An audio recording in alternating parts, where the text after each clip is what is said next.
Hey guys, this is Shreyas and you are watching SK Tech. Today I am going to tell you some of the tips and tricks I use on my phone. I am using a MI A1 for this. It is a fairly old device with 4GB of RAM. Recently I realized that the RAM management is getting worse day by day, and especially during the payments, the page would reload and the payment would fail. So I started using the Microsoft Launcher. This is still in preview, but you can also use the stable version. I feel this launcher uses less RAM and pages won't reload every time. So this is some improvement over the default launcher. It is also fairly customizable. I have a broken lock button, so I have given the double tap gesture from the home screen to lock the screen. It is very simple to use with gestures to search, and apps are arranged alphabetically. It is customizable, although not as much as some of the other launchers like the Nova launcher. If you are having some trouble with RAM management, you can try this or any other lighter launchers like this. Next is the SMS app I use. This is the SMS Organizer by Microsoft. I found it best as it gives only the notifications for the messages you need, like the personal messages and OTPs. Especially when you receive OTPs, it is displayed in huge block letters so that it is easy to read. It also arranges it under different tabs like the personal, transactions, and also the offers and promo codes are arranged differently. If it has a promo code for a certain app, it gives notification when you open the app. The best feature is that it also backs up the messages in Drive so that you can recover it if you change the device. You will find it much useful if you receive many promotional messages and want to cut off the distractions. Next thing I like to do is reduce the transitions and animations of my phone to 0.5x. To do this, go to the settings and in the About Phone section tap on the build number 5 times. This will enable the developer options. In the developer options, scroll down to the window animation scale, transition animation scale, animator's duration scale, and reduce all to 0.5x. The build number and the developer settings might be located in different options in settings depending on the phone model you are using. This will reduce the transition and animations times and make the phone feel faster, although it isn't. My browser of choice is the Brave browser. This browser is great for general browsing purposes as it is built around security, and it has a built-in ad blocker which is fairly good, and it also has a dashboard for that where you can have granular control with fingerprinting protection and scripts blocker. It has a reward system where it shows ads in the notification according to your preferences, which can be turned off completely.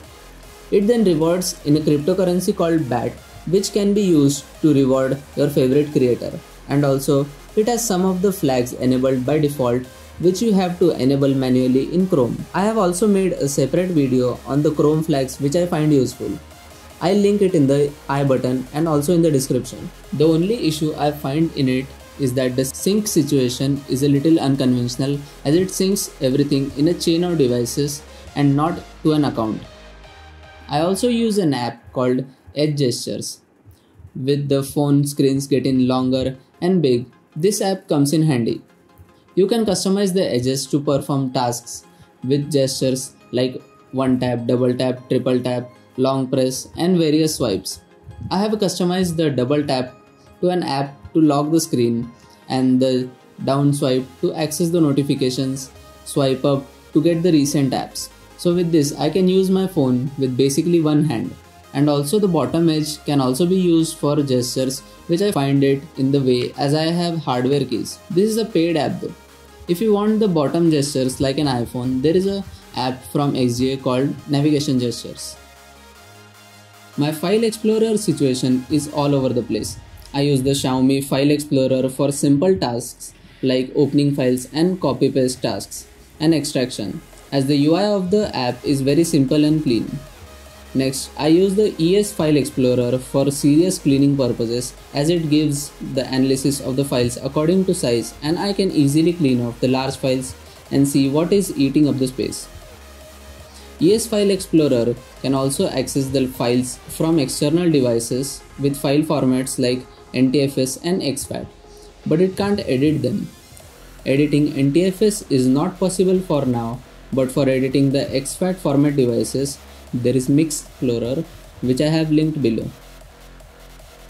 If you are serious about cleaning your phone, I also use an app called SGMade. It is a paid app, but it deep cleans the phone.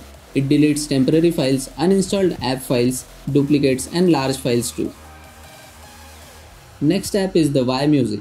It is an app where you can listen to only audio from the YouTube videos.